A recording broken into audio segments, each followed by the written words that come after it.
Why have you dedicated your life to the study of democracy?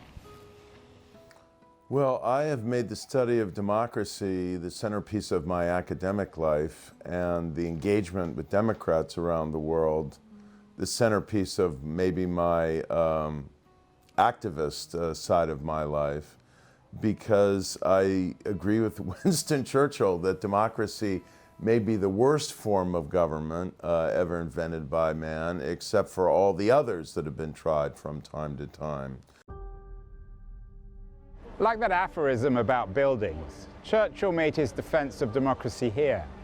In a 1947 speech at the House of Commons, the so-called mother of democratic parliaments. And the democracy that Churchill was defending was the liberal representative type, in which the people, who he once described as little men, voted for political elites such as himself to sit inside parliaments like the one over there. But in his defense of the representative system, Churchill brushed over the type of democracy that exists outside the Houses of Parliament. Direct democracy, the democracy of plebiscites like Brexit, the democracy of the street that challenges the authority of parliamentary grandees like Sir Winston Leonard Spencer Churchill. This type of democracy has a name. We call it populism. What does populism mean? Populism is made up of three characteristics, if you will. And the first one is to be anti-establishment. So if you remember Trump's campaign, it's, drying the swamp in DC, it's, turning against the people up at the top of the political elite, if you will. Drain that swamp! Drain that swamp! The second thing that comes towards building populism is a very strong support for direct democracy, in saying, the people know best, and their views should be transported into political decisions, and you don't really need the political class, just let the people decide, they know what's best. It's a democracy that basically argues that the will of the majority is everything. It's a very particular kind of democracy, but it's true that in some ways, they've stolen some of the best tunes about the popular will, about people being able to make decisions as sovereign. It's not just that populism is stealing democracy's best tunes. Many populist leaders are exploiting the economic, technological, and cultural upheavals of the post-1989 world to undermine representative democracy itself. They are using contemporary anxiety to circumvent constitutional norms, the rights of minorities, open elections, and free speech. The third characteristic that comes to it, though, is anti-pluralism. And that is, to me, the most dangerous one, because it means that your political opponent has no right to have a different opinion. You say, only my opinion is the right one. And you find that in many populist leaders, in saying, if somebody has a different opinion, it's not even legitimate. Viktor Orban, just to take the example, won an election. Wasn't as free as he'd like, wasn't as fair as he'd like, but he won an election. He's pulverized the opposition by the standard political means. He now dominates the political system utterly, but he claims he's a Democrat. And that's the battle that's going on in lots of places. Mr. Trump, I think, is very hostile to the limits on majority rule. Mr. Kaczynski in Poland doesn't like the limits on majority rule, and Mr. Orban definitely does. But they all claim, crucially, that they're Democrats. So this is the challenge. It's almost democracy against democracy. It's a confrontation between two kinds of democracies. The Churchillian representative type versus majoritarian populism. And unfortunately, the illiberal majoritarian model, never wholly democratic in the first place, is today all too often degenerating into a creepy authoritarianism. What we are seeing internationally is an onslaught against checks and balances. Leaders that take power very quickly start finding ways or looking for ways to dismantle, weaken, dilute the constraints and the limits and the checks and balances that are normal in a democracy, that are necessary in a democracy. This dismantling of representative democracy is carried out by populist demagogues like Putin, Bolsonaro, Erdogan, or Duterte, on behalf of the people who they fetishize as the repositories of truth. In this narrative, the little man is presented as the victim of the globalized world of technological and economic disruption. It's the cult of yesterday, the idea that the past was better than the present. From Russia to Hungary to Brazil to the Philippines, that's the reactionary tune of contemporary populism, the nostalgic music of early 21st century authoritarianism. How important is the spirit of nostalgia in the ideology of Putinism, this idea that the past was better? Here's my version of this. Essentially, Russia got to the state that everybody else is at now a lot earlier. Ironic that the Russians were first, for once, wasn't it? Or isn't it? Ironic, but actually because they lost. When I was editor of Time, we made Vladimir Putin Person of the Year in 2007, and he agreed to an interview. We went to Moscow. From Moscow, we drove out to his dacha outside of Moscow for an interview, and it was meant to be for lunch. He kept us waiting for 6 hours, so it turned into dinner. It was in that interview that he famously said that the greatest tragedy of the 20th century was the dissolution of the Soviet Union. And after the initial interview, we had this great British photographer named Platon going to take his picture. And Platon is this kind of elfin fellow, and while he's taking the picture, his shtick is that he talks about the Beatles, and just before he takes the picture, he asks the person, "What's your favorite Beatles song?"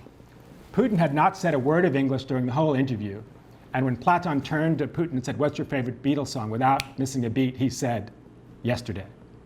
To fix democracy, then, requires an alternative tune to the pessimistic siren song of nostalgic populism. But how do we build an optimistic manifesto for 21st century representative democracy? How can we transform tomorrow into a more popular song than yesterday?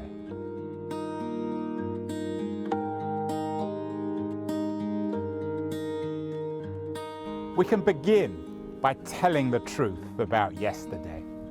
Yes, of course, not everything that happened in the past is regrettable, but all too often, political nostalgia, particularly its early 21st century populist version, is code for either overlooking or celebrating historical forces of inequity and injustice. Are you nostalgic for an American democracy that was more consensual, politer? Nostalgic for the kind of democracy that disfranchised 97% of Black folks in the South? Nostalgic for... I don't understand that question. Are we done with that now, at least in terms of American democracy, this segregated system, this hierarchy of whites and blacks? No, we are not. I mean, and in some ways, we have not, in my view, dealt with one of the original sins of this nation and this democracy, which was slavery. It's the original sin. One could debate that or the confiscation of the lands of Native Americans, right. But they're equally. But slavery dominated the American political economy for 60% of our history. Part of what has happened in American democracy is that when you saw consensus, it was a consensus built on the subjugation of Black voices, minority voices, women's voices. As those voices came to the fore in the 60s from years and years of struggle, that consensus began to break apart. In our efforts to face up to the truth about yesterday, we also need to celebrate the promise of tomorrow. But rather than falling into the trap of a blindly optimistic futurism, we must relish the sometimes daunting challenges of building a better tomorrow. I'm also sort of cheerful about this because I think that this is genuinely a time when I'm no longer just being asked to be an heir. In other words, to sort of carefully to value what I've inherited, but by God, never to touch it. I think that our generation is genuinely being asked to be architects of our own fate, and of our own democracies. And that's And a I good sort of, thing. yeah, that's a good thing. I like that. It makes me much more of a subject. Before that, I felt, you know, it didn't really matter what I thought. Now I think it does. What hard choices do we need to So I make? think the hard choices that we need to make is we've got to experiment, we've got to be radical. Like I said, there's a challenge of imagination, but we could do radical local democracy, participatory democracy. We could actually give people more choice in some areas. And these hard choices about tomorrow go beyond politics. Fixing democracy requires us to also address the most troublesome educational, technological, and above all, economic divisions of our age. It means confronting our globalized capitalist system, which is radically compounding economic inequality and thereby fanning the xenophobic flames of early 21st century populism. Why does economic upheaval undermine democracy? Well, there are two things that we're really talking about. One is upheaval, and the other is stagnation.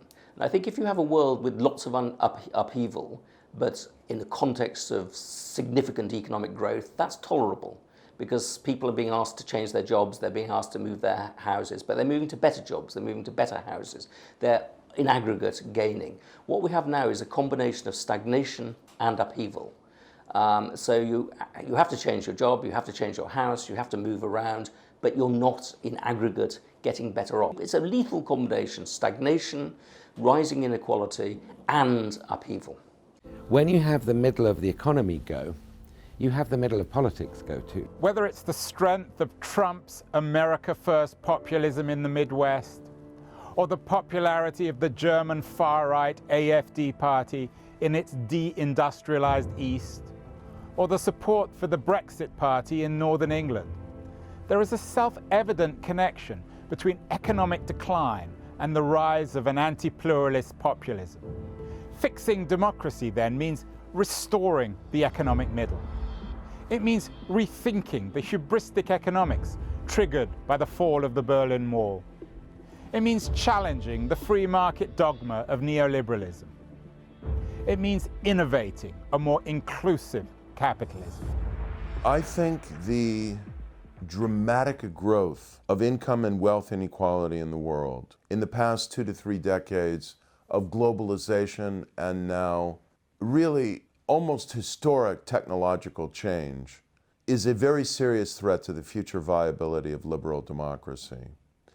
Because these gaps, these yawning gaps of wealth, income, status, and privilege really cannot be reconciled with the mutual respect and tolerance that's necessary in a free and liberal democracy. For many people all over the world, this globalization, this free market system, this capitalism doesn't pay off, and many people suffer from it, and think it's not just, it's not fair, it's doing no good to us. So if we talk about how to fix democracy and how to fix the future, I think it's essential to ask as well how to fix capitalism, or to put it even further, how to overcome capitalism. Overcoming capitalism has been tried before, of course, without, it must be said, much success. So rather than destroying the global economic system in the name of some unrealizable post-capitalist cornucopia, the challenge is rebuilding it. Innovation, then, rather than revolution. But I don't think you need radical reform to level these inequalities. We have tools of progressive taxation. We have possibilities before us of providing better health care and better, wider access to social services. I think we just need to do rational policy steps to raise the living standards of lower income people. And the need for innovation rather than revolution is particularly acute in a digital age in which every aspect of our economy, from the nature of work to the very idea of a job itself, is being radically disrupted by so-called sharing economy multinationals like Airbnb and Uber.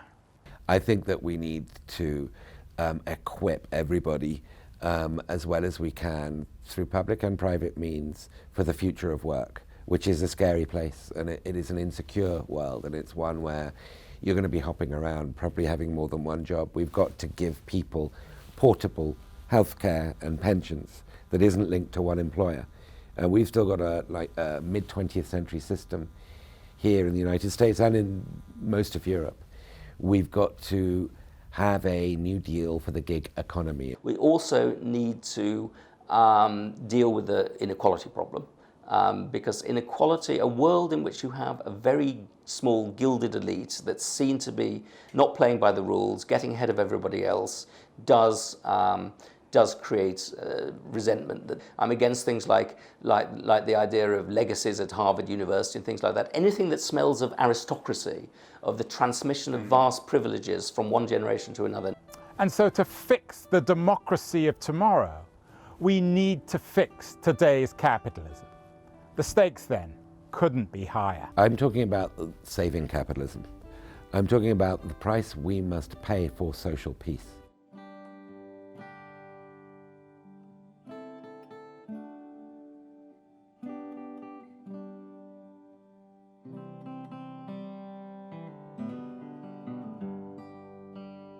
But the price of social peace is steeper than simply reforming capitalism. That deadly cocktail disrupting the post-1989 world, you'll remember, is not just made up of economic, but of equally dramatic technological and cultural change. And the biggest disruption of all, arguably the disruptor behind every contemporary disruption, is the digital revolution. That huge social, political, and economic transformation now being engineered by this tiny device. And what about technology and the internet and Silicon Valley? Is that the new problem, or is it the solution? Is Silicon Valley, in terms of its plutocratic power, its corruption of political life, is it as bad as Wall Street? Well, it can be much worse than Wall Street because it can inundate 24 hours a day of your life, which Wall Street can't quite aspire to. These mini supercomputers, which we all carry around so nonchalantly in our pockets, are increasingly authoring not only our personal lives, but also our democracies. As the 20th century futurist Marshall McLuhan once remarked, riffing off that 1941 Churchill quotation about the House of Commons, we shape our tools, and thereafter, our tools shape us. And then also technological change. And that's changed the way people interact with each other. It changes the way they interact with their political system and their politicians. It changes the way they receive their information. The internet's promise as a supposed cornucopia of networked information was to make us wiser and more connected, thereby enriching liberal democracy. But while the digital revolution has certainly democratized media by enabling anyone to publish anything, anywhere, at any time, its impact on democracy itself has, at best, been mixed. First of all, democracy requires a public space in which people participate. With the internet, you have a virtual public space which is not a public space. One problem is that big tech platforms like Twitter are actually amplifying the anxiety of our disruptive age, fueling what I've described as a cult of the amateur populist-style rage against traditional political institutions and elites. Rather than bringing us together, the internet, dominated by multi-billion-dollar advertising platforms mimicking public space in order to collect our personal data, is actually giving us digital vertigo. The issue isn't the technology as technology. It is what is happening with the people who are in this democracy and the way that they are deploying it. So on one hand, you see, for instance, social media being a key site for organizing, for getting marches and movements and boycotts going. But you also see the kind of toxicity, the racism that is hurled. I bet you're popular on social media. Well, whatever do you mean? The result are digital echo chambers and a cacophony of angry, ill-informed opinion manipulated by narcissistic, populist politicians. That's the digital spin that we are in, as nightmarish as any Hitchcock movie. More and more people are coming to the debate without being properly prepared for it in terms of the consumers of news, because they are being fed tidbits without verification.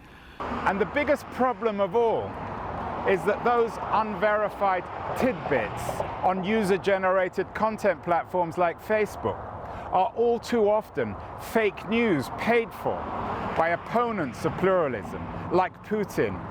The 21st century conflict between liberal and illiberal democracy, then, is an information war about truth, mostly fought on the internet. The core of democracy is this idea that human beings can govern themselves. And for people to govern themselves, they need information and knowledge to make the wisest decision. One of the core ideas of information in a democracy is this idea of the marketplace of ideas, which was this idea that the truth will win out in the marketplace of ideas. It's a lovely thought. I've always believed it. But now the marketplace of ideas is changing. It's a different kind of market. That was a much more idealistic view that somehow truth will win out over falsehood.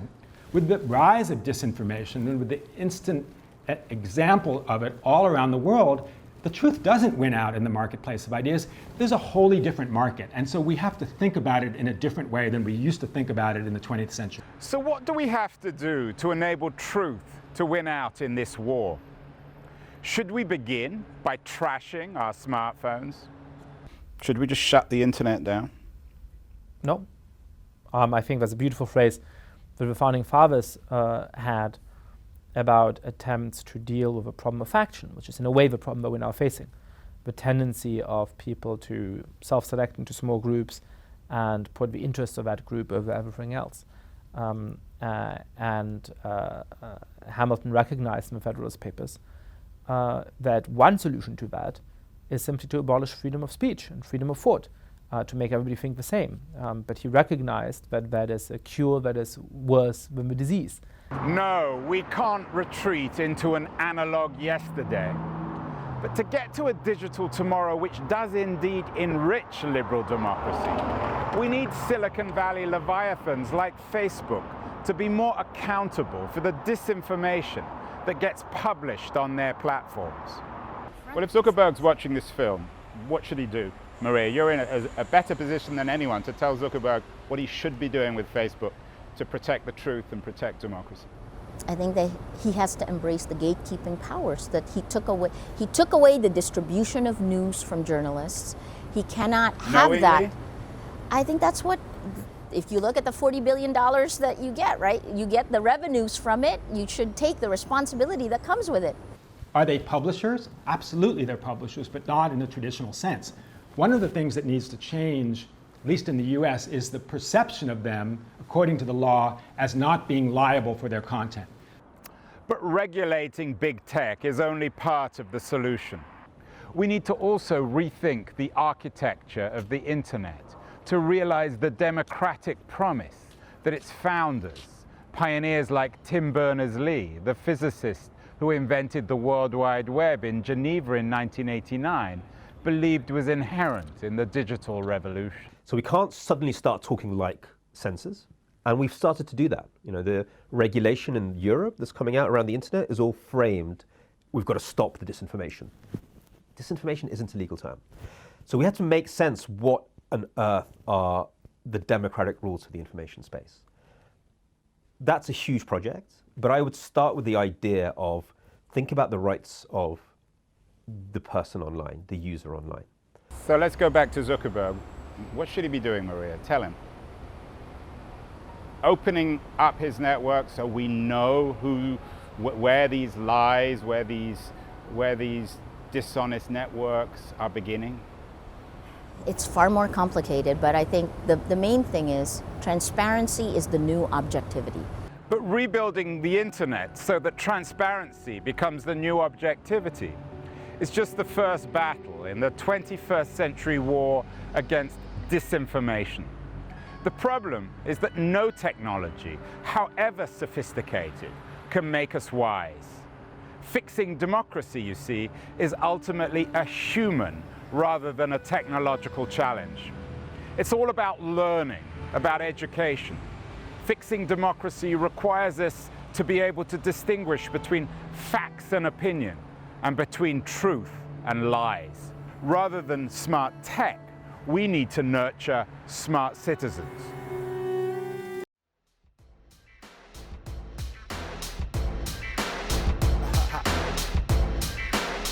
Check it.